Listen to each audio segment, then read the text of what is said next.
Hey guys, this is the 130-year ride. I can't get this right. This is the 131-year ride, guys, or two old guys. Dad says that not it's one old guy and one middle-aged guy. I appreciate that because that means I'm living to 100. But we're here just to give an intro video of what we're going to be doing in the ride and kind of just let you get to know us a little bit. We're in a beautiful area right now. Today is my daughter's wedding, and so we are in Manzanillo, Mexico, at Las Hadas Resort, and we have a few hours just to relax until the festivities kick off. We've been here for I've been here for 3 weeks now, and everyone else has been here about one week, and so we've just I don't know about anyone else. I'm not going to speak for anyone else. I've enjoyed everything, from the small towns to the hot areas to the city of Guadalajara and back to the East Coast or West Coast now. It's just been a blast. But that's where we are. If you're wondering about the palm trees and stuff, he lives with palm trees. I live in the frigid Northeast, so that's something. But Dad, why don't you tell kind of like the route we're going to take? Okay, well, we're going to start off on the coast out from Portland, Oregon, and then we're going to ride up to Portland. And from Portland on for almost till we arrive at Hideout, Utah, which is above Salt Lake City. We're going to follow pretty much the Oregon Trail, and so we'll see a lot of the Oregon Trail monuments. We'll see some of the old wagon tracks that are still, embedded in the road because of the thousands of wagons that came across the country. It'll be really nice because we'll be going along the Columbia River till we get almost about 2/3 of the way across Oregon. Then we're going to start heading south. We'll head down to, it's called Ontario, I believe, where we cross over to Idaho. Then we'll be out more in a high desert area across Idaho, part of Utah.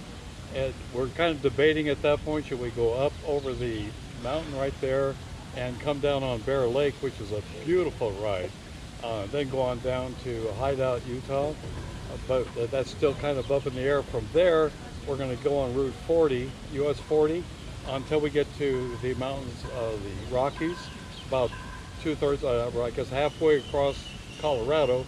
Then we're going to start heading down over the Rockies for about 100 and some odd miles, so it'll take several days because we'll be climbing from about 5,000 foot level on up to about 9,500 feet. So it ought to be a pretty good ride. Cool. And then from Colorado Springs all the way to St. Augustine, Florida, we have still to determine the exact route. I think the big thing here is that Dad has ridden across the United States once.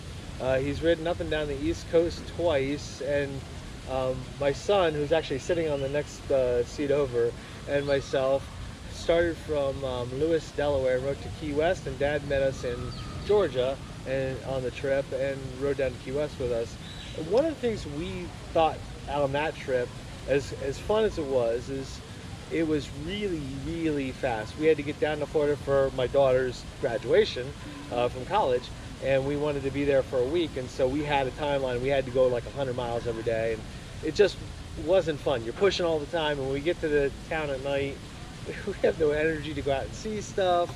And so the one thing I really wanted to do on this trip was let's do this in a more relaxed manner. Let's enjoy what we come across. If we come across something that's surprising, let's stop. Why not? So instead of 100-mile days, we're dropping it way back to maybe 50-mile days. I don't know. We'll see. 40 some days, maybe on the climb over the peaks there in Colorado. Maybe 60, 70 miles if we get a phenomenal day or there's nothing in the desert. We just want to keep pushing. But that was kind of like the thought process about how we're going to do this. And I would add a joint thing. We're going to be riding what are called recumbent trikes, which are very different from a typical bicycle. They're a little slower, but I still average pretty good speeds on my trips. So the nice thing about a recumbent trike is you're sitting exactly like I feel like I'm sitting right here. This is the way I feel on my trike because I'm so close to the ground. So we have flags, we have lights, so that everybody sees us coming down the road, bright colors on the back. But the advantage of a trike over a bike is I'm sitting like this where I can look at what I'm seeing. stop. I can take pictures. I can actually take pictures while I ride. I don't tend to do that because of stability. You're not going to fall off the trike.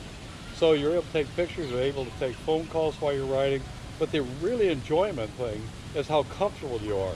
When I would ride my bike, after a couple hours, there was a saddle soreness, and on your hands would get really sore. Your neck gets really sore because you're bent up, pushing down all the time. With a trike, you're sitting back, you're comfortable. I'll ride 3 hours without even taking a break because it's just so comfortable. So we're doing this for the comfort. And from that East Coast trip we took before from Delaware to Key West, I can attest to the saddle sore thing. That became quite a challenge. So I'm looking forward to this one a little bit better. Neither of us are independently wealthy. So first, Dad Social Security, Dad is retired. He lives in DeLand, Florida. I have been living in Pennsylvania, Lancaster County, Pennsylvania, for the last 20 years.